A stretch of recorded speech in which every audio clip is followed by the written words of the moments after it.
Exercise 10.2 6th question. ಈಗ ಏನ್ ಮಾಡ್ತೀನಿ, ಫಸ್ಟ್ ಡಯಾಗ್ರಾಮ್ ಆಗ್ಬಿಟ್ಟು ಎಕ್ಸ್ಪ್ಲೇನ್ ಮಾಡ್ತೀನಿ, ಆಮೇಲೆ ಕ್ವಶನ್ ಓದೋಣ. ಓಕೆನಾ? ಈಗ ಫಸ್ಟ್ ಏನು ಒಂದ್ ಸರ್ಕಲ್ ತಗೊಳೋಣ. ಓಕೆ, ಈ ಸರ್ಕಲ್ ನ ಇಲ್ಲಿ ಡ್ರಾ ಮಾಡಿದ್ವಿ. ಈಗ ನೋಡ್ರಿ, ಈಗ ಅಲ್ಲಿ ಏನ್ ಕೊಡಿದಾನೆ ನೋಡಲಿ. The length of A tangent from A point A. Okay, A ಇಂದ, ಓಕೆ, ಎ ಪಾಯಿಂಟ್ ಇಂದ ಒಂದು ಟ್ಯಾಂಜೆಂಟ್ ಇದೆ. ಓಕೆ, ಇಲ್ಲಿ ಅನ್ಕೋಣ, ಇದನ್ನ ಜಾಯಿನ್ ಮಾಡೋಣ. ಓಕೆ, ಈ ಪಾಯಿಂಟ್ ನ ಬಿ ಅಂತ ಕರೆಯೋದು. ಓಕೆ, ಏನ್ ಕೊಟ್ಟಿದ್ದಾರೆ ನೋಡ್ರಿ. The length of A tangent from A point A at a distance 5 centimetre from the centre. ಈ ಪಾಯಿಂಟ್ ಎ ಬಂದ್ಬಿಟ್ಟು ಎಷ್ಟು ದೂರ ಇದೆ? 5 ಸೆಂಟಿಮೀಟರ್ ಫ್ರಮ್ ದ ಸೆಂಟರ್. ಇದು ಸೆಂಟರ್ ಅನ್ಕೊಂಡ್ರೆ, ಓಕೆ, ಸೆಂಟರ್ ಇಂದ ಎ ಪಾಯಿಂಟ್ ಬಂದ್ಬಿಟ್ಟು ನಿಮಗೆ 5 ಸೆಂಟಿಮೀಟರ್ ದೂರ ಇದೆ. ಓಕೆ, ಆಮೇಲೆ centre of the circle is 4 centimetre. ಇಲ್ಲಿ ನೋಡ್ರಿ, length of the tangent is ಬಂದ್ಬಿಟ್ಟು ಇಲ್ಲಿದೆ ತಾನೆ. So length of the tangent ಎಷ್ಟು? 4 ಸೆಂಟಿಮೀಟರ್. ಇದು ಬಂದ್ಬಿಟ್ಟು 4 ಸೆಂಟಿಮೀಟರ್ ಅಂತ ಕೊಟ್ಟಿದ್ದಾರೆ. ಈಗ ಏನ್ ಕೇಳ್ತಾ ಇದ್ದಾನೆ? Find the radius of the circle. ಅಂದ್ರೆ ನಥಿಂಗ್ ಬಟ್ ಏನ್ ಫೈಂಡ್ ಔಟ್ ಮಾಡ್ಬೇಕು? OB ಫೈಂಡ್ ಔಟ್ ಮಾಡ್ಬೇಕು. ಓಕೆ, ಇಲ್ಲಿ ಗಿವನ್ ಬರ್ದ್ಬಿಡ್ತೀನಿ. ಗಿವನ್ ಏನ್ ಕೊಟ್ಟಿದ್ದಾನೆ?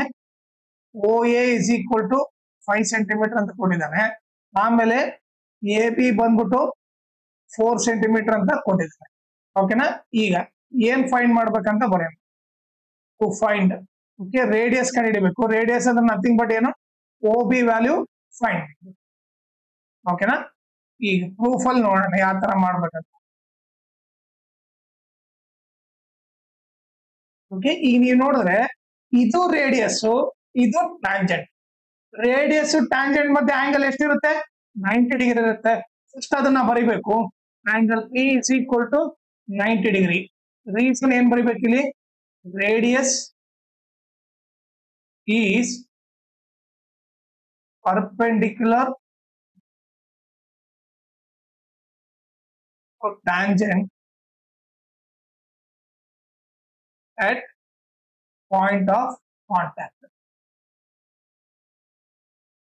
ಓಕೆನಾ? ಸೊ ಇದು ಬರ್ದ್ವಿ. ಈಗ ಒಂದ್ ಆಂಗಲ್ 90 ಡಿಗ್ರಿ ಇದೆ ಅಂದ್ರೆ ಅದು ಪೈಥಾಗರಸ್ ಥಿಯರಂ ಅಪ್ಲೈ ಮಾಡ್ಬೋದು. ಓಕೆ, ಇದು 90 ಡಿಗ್ರಿ ಅಂದ್ರೆ ಇದು 90 ಡಿಗ್ರಿ ಅಪೋಸಿಟ್ ಇರೋದು ಏನಾಗುತ್ತೆ? ಹೈಪೋಟೆನಸ್ ಆಗುತ್ತೆ. ಓಕೆ, ಈ ಉದ್ದ ಲೈನು ಆಲ್ಟಿಟ್ಯೂಡ್ ಆಗುತ್ತೆ. ಆಮೇಲೆ ಇನ್ನು ಉಳ್ಕಿದ್ದೇನು OB ಬಂದು ಏನಾಗುತ್ತೆ? ಬೇಸ್ ಆಗುತ್ತೆ. ಓಕೆ, ಈಗ ಏನ್ ಮಾಡೋಣ? Apply Pythagoras theorem to triangle OPA. Okay, so Pythagoras theorem formula ಏನು? Hypotenuse square is equal to altitude square plus base square. ಈಗ ಹೈಪೋಟೆನಸ್ ಏನ್ ಕೊಟ್ಟಿದ್ದಾರೆ? 5 ಕೊಟ್ಟಿದ್ದಾರೆ. 5 square is equal to altitude ಏನಿದೆ? 4 ಇದೆ. 4 square plus base square. Base ಏನಿದೆ? OB ಇದೆ. OB square. ಈಗ ನೀವು ನೋಡಿದ್ರೆ 5 ಸ್ಕ್ವೇರ್ ಎಷ್ಟು? 25. 4 ಸ್ಕ್ವೇರ್ ಎಷ್ಟು? 16. 16 ಪ್ಲಸ್ OB ಸ್ಕ್ವೇರ್.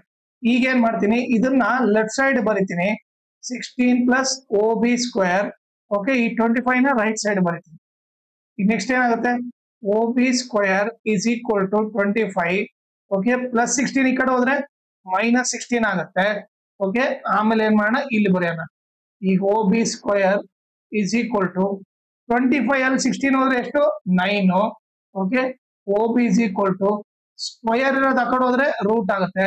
ರೂಟ್ 9 ಅಂದ್ರೆ ನಥಿಂಗ್ ಬಟ್ ಏನ್ ಬರುತ್ತೆ? 3 ಬರುತ್ತೆ. ಸೊ OB ಬಂದ್ಬಿಟ್ಟು ಎಷ್ಟು ಸೆಂಟಿಮೀಟರ್? 3 ಸೆಂಟಿಮೀಟರ್. ಸೊ ನಾವು ರೇಡಿಯಸ್ ಆಫ್ ದ ಸರ್ಕಲ್ ಏನು? 3 ಸೆಂಟಿಮೀಟರ್ ಅಂತ ಬರಿತೀವಿ. ಓಕೆನಾ?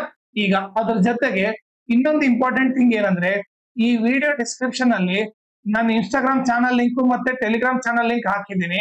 ಆಮೇಲೆ ಈ circles full lesson play list link ಹಾಕಿದ್ದೀನಿ. ಅದನ್ನ ರೆಫರ್ ಮಾಡ್ರಿ. ನೀವು ಇನ್ಸ್ಟಾಗ್ರಾಮ್ ಮತ್ತೆ ಟೆಲಿಗ್ರಾಮ್ ಫಾಲೋ ಮಾಡಿದ್ರೆ ಅಡ್ವಾಂಟೇಜ್ ಏನಂದ್ರೆ, ನಿಮಗೆ ಏನಾದ್ರೂ ಡೌಟ್ ಇದ್ರೆ ಲೈಕ್ ನೀವು 1-to-1 ಮೆಸೇಜ್ ಮಾಡ್ಬಿಟ್ಟು ಕ್ಲಾರಿಫೈ ಮಾಡ್ಕೋಬಹುದು. ಆಮೇಲೆ ಏನಾದ್ರೂ ಲೈಕ್ ಅಪ್ಡೇಟ್ ಇದ್ರೆ, ಲೈಕ್ ಕ್ವಶನ್ ಪೇಪರ್ ಸಾಲ್ವ್ ಮಾಡಿರೋದು, ಇಲ್ಲ ಅಂತಂದ್ರೆ ಏನಾದ್ರೂ ನೋಟ್ಸ್ ಕೊಟ್ರೆ ಅಪ್ಡೇಟು ನಿಮ್ಗೆ ಇಮಿಡಿಯೇಟ್ ಆಗಿ ನೋಟಿಫಿಕೇಶನ್ ಬರುತ್ತೆ. ಸೊ ಅದಕ್ಕೋಸ್ಕರ ಇನ್ಸ್ಟಾಗ್ರಾಮ್ ಮತ್ತೆ ಟೆಲಿಗ್ರಾಮ್ ಚಾನಲ್ ಫಾಲೋ ಮಾಡಿ.